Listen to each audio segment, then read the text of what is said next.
اسوأ منتج جربته وقع شعري حرفيا بطوله.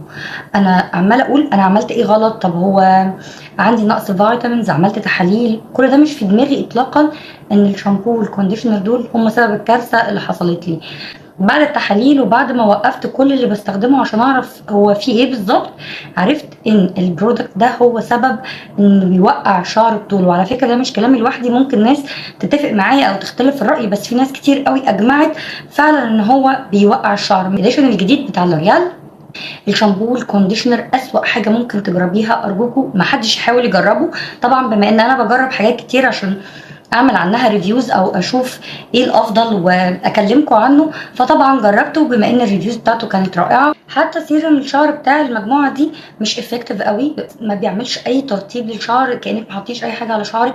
فعلا المجموعه بتاعت الشعر دي من اسوأ ما يكون.